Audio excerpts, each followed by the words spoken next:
छोटे छोटे भाइयों के बड़े भैया आज बनेंगे किसी की सैया।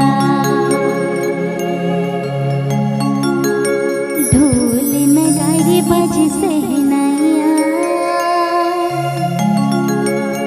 झूम के आई मंगल घड़िया।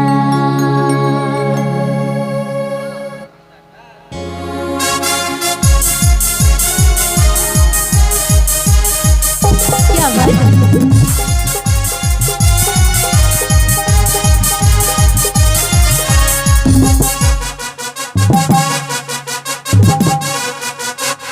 छोटे छोटे भाइयों के बड़े भैया,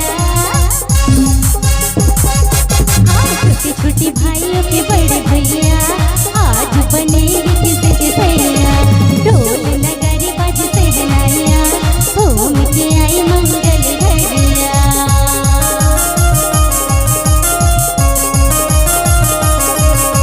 छोटे छोटे भाई